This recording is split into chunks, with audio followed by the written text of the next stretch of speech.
반가워요 친구들, 고프로 알려주는 밥아저씨예요. 고프로로 영상을 특별하게 만드는 방법은 아주 여러 가지가 있죠. 시간의 흐름을 압축하여 담아내는 타임랩스, 움직이면서도 타임랩스를 찍을 수 있는 타임워프, 그리고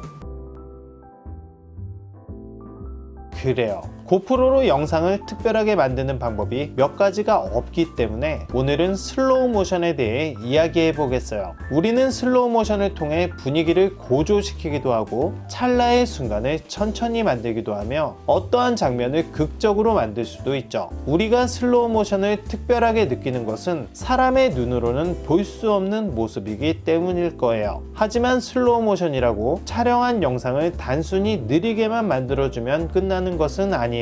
부드럽고 자연스러운 영상을 만들기 위해서 고려할 부분들이 몇 가지가 있죠. 먼저 고프레임으로 촬영한 영상이 필요해요. 슬로우 모션은 말 그대로 영상을 늘리는 작업이에요. 우리가 촬영할 때 주로 사용하는 24프레임이나 30프레임으로 촬영한 영상을 가지고 슬로우로 만들면 영상이 뚝뚝 끊기거나 화질이 저하되는 모습을 볼 수 있을 거예요. 이것은 사진과 비슷한 개념인데 해상도가 낮은 사진을 억지로 늘리면 사진이 깨져 보이잖아요. 애초에 높은 해상도로 찍어야 확대를 해도 선명한 사진을 볼 수가 있죠. 이것은 영상에서도 마찬가지예요. 30프레임은 1초에 30장의 사진으로 구성된 것인데 이것을 2분의 1의 속도로 늘린다면 2배의 사진이 필요하겠죠. 그런데 30프레임을 2배로 늘리려면 개수가 부족하다 보니 사진을 억지로 늘려서 채워넣게 되는 거죠. 그러니 영상이 끊기거나 화질 저하가 오는 거예요. 같은 조건에서 60프레임 영상을 사용한다고 해봅시다. 30프레임으로 만드는 영상을 2분의 1의 속도로 줄인다면 60개의 프레임이 필요한데 60프레임은 개수가 딱 맞아 부드러운 슬로우 영상을 만들 수가 있을 거예요. 이것을 다르게 이야기하면 30프레임 영상에서 60프레임은 2분의 1까지 슬로우 모션을 만들 수 있다가 되는 거죠. 같은 원리로 120프레임은 4분의 1까지, 240프레임은 8분의 1까지 자연스러운 슬로우 모션을 만들 수가 있는 거예요. 그렇다면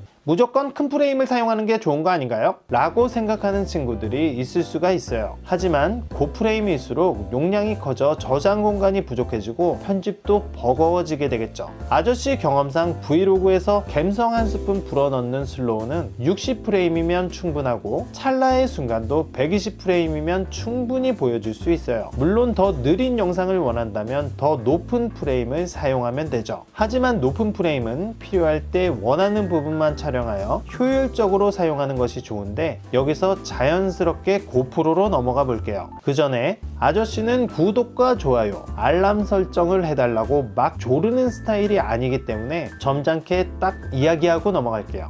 아저씨 요즘 완전 물 올랐고요. 앞으로 재밌는 컨텐츠 많이 만들 거니까 당장 구독과 좋아요 좀 눌러주세요. 아저씨는 여러분을 믿어요.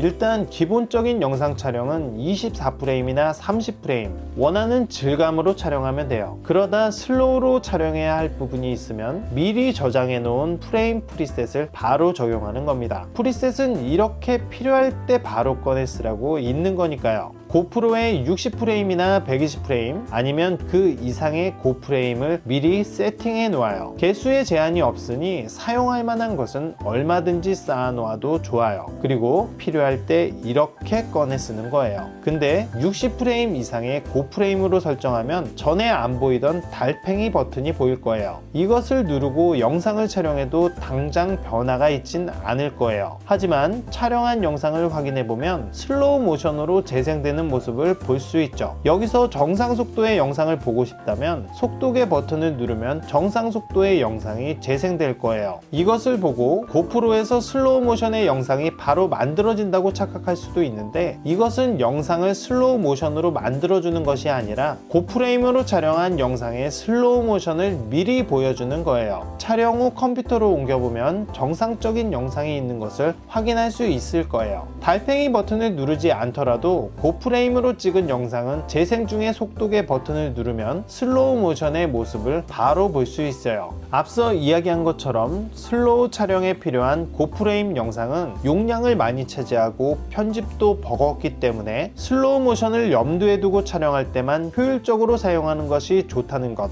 잊지 말아요. 자, 어떤가요? 아저씨가 오늘 알려준 정도만 알아도 충분히 멋진 슬로우 모션을 만들 수가 있을 거예요. 또 하나의 멋진 기술 알았으니 이 58만 원이나 하는 녀석을 절대로 편의시게 만들지 말자고요. 오늘의 이야기는 여기까지예요. 코로나로 인해 모두 힘든 시간을 보내고 있죠. 하루빨리 고프로로 멋진 영상을 마음껏 촬영할 수 있는 시간이 왔으면 좋겠어요. 여러분 모두 잘 이겨내시고 건강하시길 바랄게요. 지금까지 밥아저씨 그리고 대봉작가였어요.